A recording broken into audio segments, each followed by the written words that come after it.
The United States is waging war on Venezuela. There is no longer a debate about this. It is not a hypothetical. This is happening, and Donald Trump is escalating the war against Venezuela.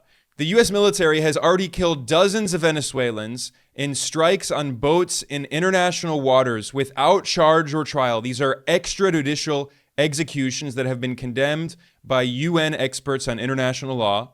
And among the victims of these illegal U.S. attacks have been citizens of Colombia and the Caribbean state of Trinidad and Tobago. So the Trump administration is killing innocent people from different countries as part of this war on Venezuela. And every day, Donald Trump is ratcheting up these attacks on Venezuela and threatening regime change against Venezuela's President Nicolás Maduro. I'm going to read here part of a report from ABC News published on the 16th of October, noting how the U.S. military is now flying B-52 bombers off of the coast of Venezuela in what they call a show of force. This is a threat to bomb Venezuela, to overthrow Venezuela's government. I'm reading here from ABC News, quote, "In less than a week, President Donald Trump has threatened to attack inside Venezuela, confirmed ongoing covert operations inside the country, and ordered bombers capable of dropping nuclear weapons to fly in circles off its coast in what appears to be an unprecedented show of force intended to pressure the Venezuelan president to step down." End quote. And then the article noted that on the 16th, the U.S. launched its sixth lethal boat strike in the Caribbean, killing more Venezuelans without charges, without trial. Meanwhile, Donald Trump has admitted that he has authorized the CIA to carry out destabilization operations inside Venezuela to try to overthrow Venezuela's internationally recognized constitutional government. This is a blatant act of war against Venezuela. And if you know anything about the history of the CIA in Latin America, you know that the CIA has backed death squads who have carried out crimes against humanity, like the Contras in Nicaragua in the 1980s. The CIA has also committed war crimes directly. The CIA put mines in Nicaragua's ports in the 1980s. And there was a case at the International Court of Justice accusing the U.S. of violating international law and carrying out war crimes. And the U.S. lost that case. The Hague ruled in support of the people of Nicaragua.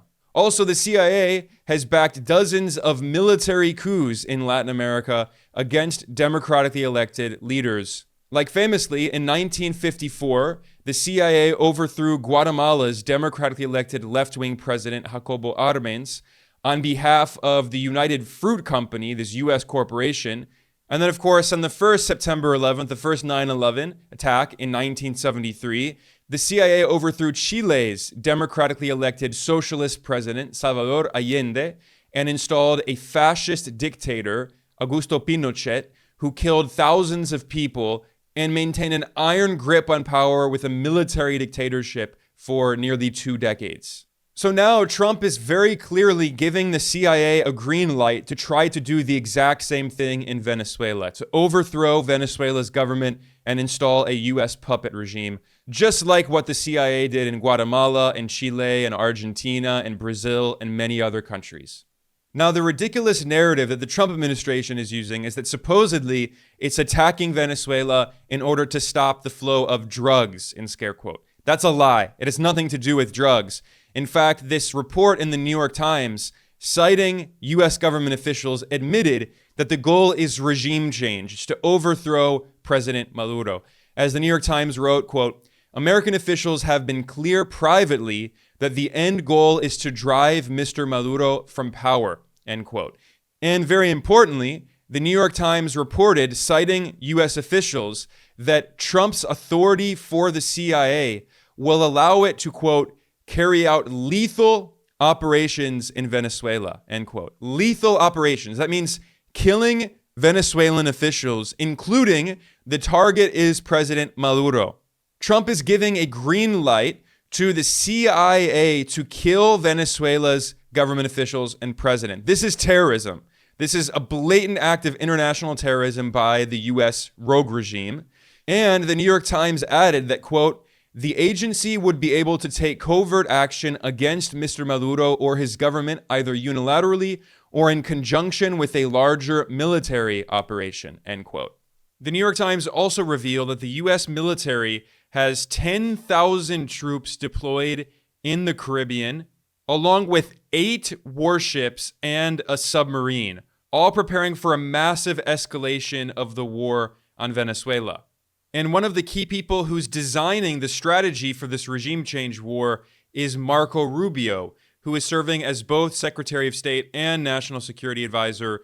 Rubio has been a lifelong neoconservative war hawk who has spent his entire political career pushing for regime change, not only in Venezuela, but also in Cuba and Nicaragua.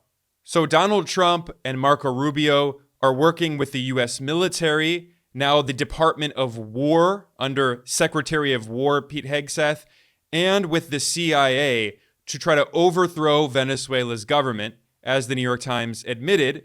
And it quoted the head of the CIA under Trump, John Ratcliffe, who boasted at his confirmation hearing that the CIA is going to become even more aggressive under his leadership. That is, the CIA is going to try to back more coups around the world and meddle in the internal affairs of countries around the world and carry out terrorism, because that's what the CIA is doing, is international terrorism against independent sovereign states that the U.S. empire wants to control to rob them of their natural resources. And Trump admitted that he authorized the CIA to try to destabilize Venezuela in a White House press conference. Listen here, a journalist asks Trump, and then Trump gives 2 ridiculous excuses. He falsely claims that it's because Venezuela is sending criminals to the U.S. It's not true. And supposedly that this is because of drugs. That's also not true. That's another lie used to justify this war. And then the journalist asks Trump if he gave authorization to kill President Maduro, and Trump refuses to answer the question. But we know from the New York Times that yes, he has given approval for the CIA to kill Venezuelan officials. Listen here. Mr. President, thank you. Curious, why did you authorize the CIA to go into Venezuela? And is there more information you can share about these strikes on the alleged Well, I can't do drug busts in that, the but Caribbean? I authorized for 2 reasons, really. Number one, they have emptied their prisons into the United States of America. And the other thing are drugs. We have a lot of drugs coming in from Venezuela. And a lot of the Venezuelan drugs come in through the sea, so you get to see that. But we're going to stop them by land also. Does the CIA have authority to take out Maduro? Oh, I don't want to answer a question like that. That's a ridiculous question for me to be given. Not really a ridiculous question, but wouldn't it be a ridiculous question for me to answer? But I think Venezuela is feeling heat. Given that the U.S. government is actively waging a war of aggression against Venezuela, this is why it's completely preposterous that the so-called Nobel Peace Prize was given to a far-right Venezuelan coup plotter, María Corina Machado, who has been funded by the U.S. government for decades and is at the center of this U.S. war against Venezuela. I talked about her extremist politics in another video, which I will link to in the description below. Now, immediately after this extremist won the so-called Nobel Peace Prize, CNN interviewed her, and Machado admitted openly that she supports the U.S. war on her country. The so-called Nobel Peace Prize winner is openly calling for more war, and she calls for an escalation of the U.S. military attacks on her country, and she calls for other countries in Europe and Latin America to join the U.S.-led war against Venezuela in a so-called international coalition, just like the Iraq War. The coalition of the willing, as it was known, or a more accurate term would be the coalition of the killing. This is the CNN interview with the U.S. government-funded extremists trying to overthrow Venezuela's government. And they have now done their 5th attack on a boat, which they call a drug boat. There is a huge amount of thought that this is not so much about drugs, maybe, but about regime change. And you yourself have welcomed this U.S. military intervention. So walk us through that. Why do you want your country's future to be decided by U.S. military intervention? Well, first of all, regime change was already mandated in absolutely unfair conditions that we won. People used to tell me that I was crazy, that it was absolutely impossible to win with those conditions. And we need to cut those flows from coming in, because that's what the regime used for repression and also for expanding its criminal activities. And that's what's happening right now when you totally support it. And actually, we're asking other countries in the Caribbean, in Latin America, and Europe to join that international coalition. Now, CNN is normally a loyal propaganda mouthpiece for the US government. CNN has obediently supported every single US war of aggression against Iraq and Libya and Syria and Yemen and Iran, the list goes on. But because CNN is an anti-Trump media outlet, sometimes they have been reluctantly admitting the truth. And I was surprised to hear that CNN pointed out that the Trump administration is using the same strategy of lies that was used by the George W. Bush administration to justify its illegal war on Iraq in 2003. The Bush administration falsely claimed that Saddam Hussein had so-called weapons of mass destruction, WMDs. It's not true. It was a fabrication by the CIA, and they used that to justify invading Iraq. This is why CNN pointed out that Trump's strategy sounds familiar. Trump is falsely claiming that Venezuela is supposedly at the center of drug trafficking. And in this interview that CNN did with the US-funded coup plotter María Corina Machado, CNN pointed out that the former top Latin America official in the Joe Biden administration, his name is Juan Sebastián González, he admitted that Venezuela is not a major producer of drugs. In fact, official data from the United Nations, from leading experts on the global drug trade, show that 2/3 of all cocaine in the world is produced in Colombia, 65%. The second biggest producer of cocaine is Peru, another major US ally with a right-wing government. 27% of cocaine is produced in Peru, and then 8% of cocaine is produced in Bolivia. Venezuela is not a major drug producer. This is a complete lie being used by the Trump administration to justify a war of aggression. And even CNN admitted that this is very reminiscent of the WMD's lie that the Bush administration used. And of course, Machado's response is, well, I don't accept that because the FBI said Venezuela is bad and therefore the US should invade Venezuela. Listen to this very revealing clip here. I want to press you on this, the narco trafficking state. This is what Juan Gonzalez, who was President Biden's national security director for the Western Hemisphere, told me about this, being that essentially only 5% of cocaine flows through Venezuela. This is what he told me. The reason that drugs have never originated from Venezuela in the way that they've originated from Colombia, over 95% of the cocaine that comes to the United States comes from Colombia, is because Venezuela has one of the largest oil reserves in the world. They have the largest gold reserves in Latin America. So there's never been a need for them to develop a native drug-producing industry.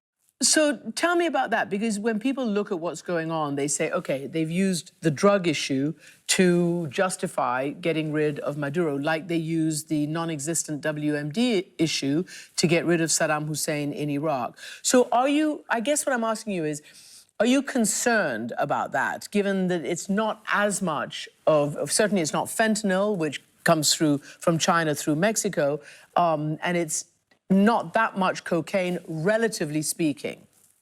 Well, I totally disagree with your guest's statement. Using the FBI's own reports, 2020, 24% of the world trade of cocaine goes through Venezuela.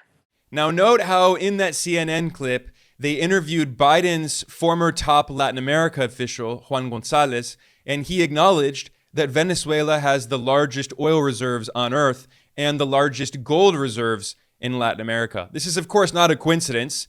U.S. corporations have been desperate to get access to Venezuela's oil after Venezuela's former revolutionary left-wing president, Hugo Chavez, nationalized that oil. It now belongs to the people of Venezuela, and U.S. corporations are desperate to privatize it.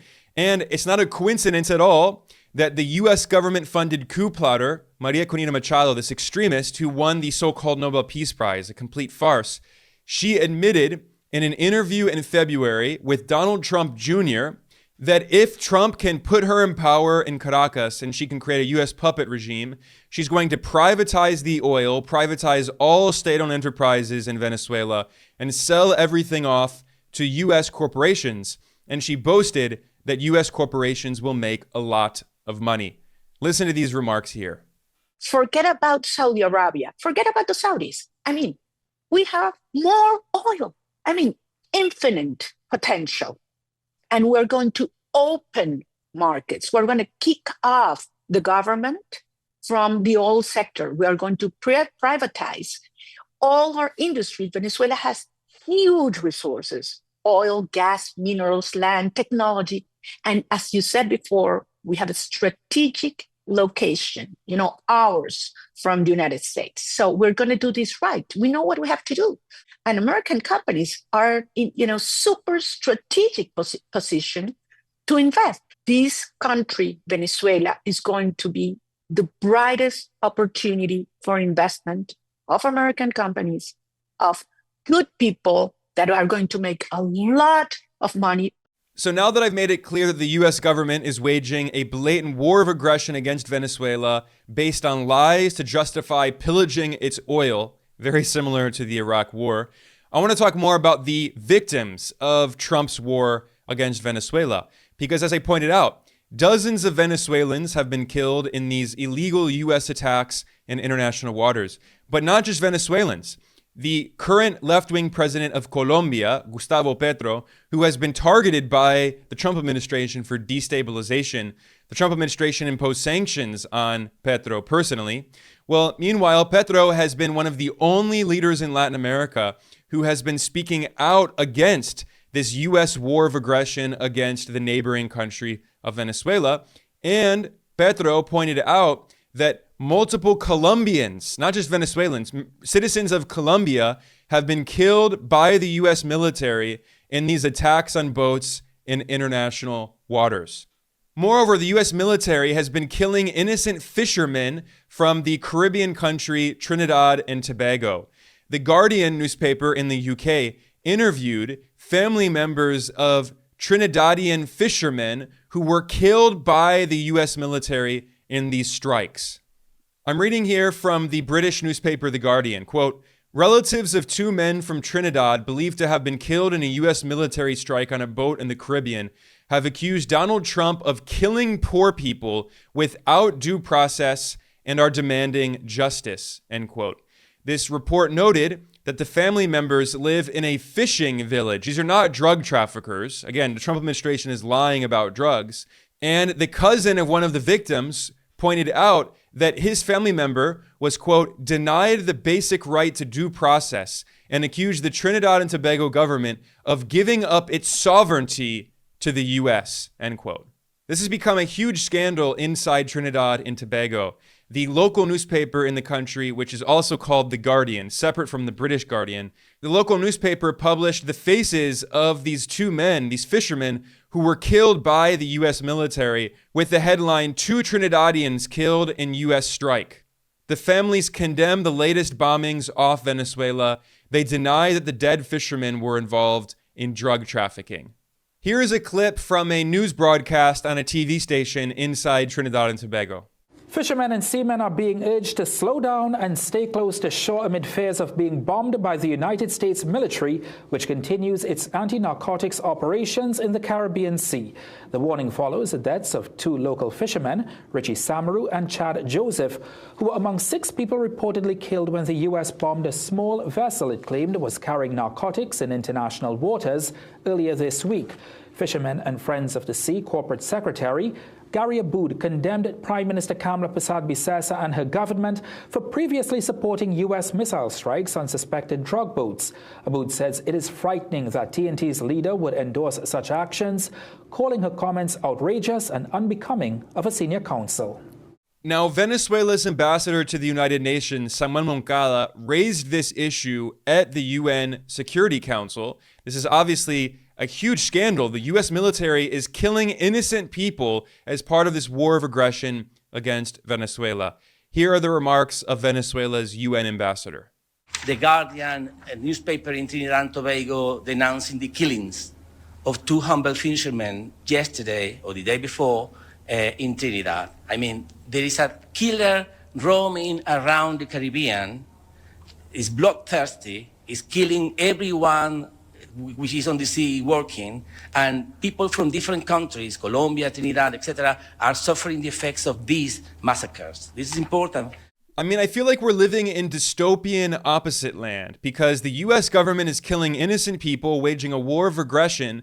And meanwhile, the coup leader in Venezuela, the US puppet who wants to sell off her country's resources to US corporations and is calling for a US invasion of her country. She was given the so-called Nobel Peace Prize. And meanwhile, Western think tanks like Chatham House, the British think tank which is funded by Western governments, is publishing articles titled, "The Nobel Peace Prize is important for Venezuela, but there's a long way to go before Maduro is removed." I mean, they are literally calling for war using the so-called Nobel Peace Prize as a tool of war and empire. It is completely Orwellian.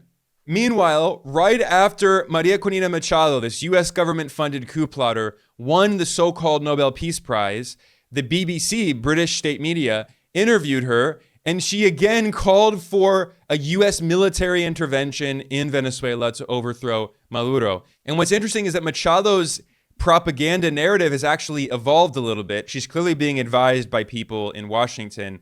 And her narrative now is that, well, actually, there's already a war, that supposedly Maduro is the one waging the war, and the US military has to intervene as part of the so-called responsibility to protect doctrine, R2P, which was used to justify the war of aggression against Libya that destroyed Libya's government and killed Libya's leader Muammar Gaddafi in 2011. Still today, 14 years later, Libya is a failed state. There is no unified central government. Civil war has been raging on after the US destroyed Libya's government. This is now what they're trying to do to Venezuela, using the same lies they used to justify an illegal invasion of Iraq in 2003, similar lies they used to justify attacking Libya and destroying its government, and Syria, another country with a failed state run by extremists. I mean, they're trying to do to Venezuela exactly what they did to Iraq and Libya and Syria and so many other countries.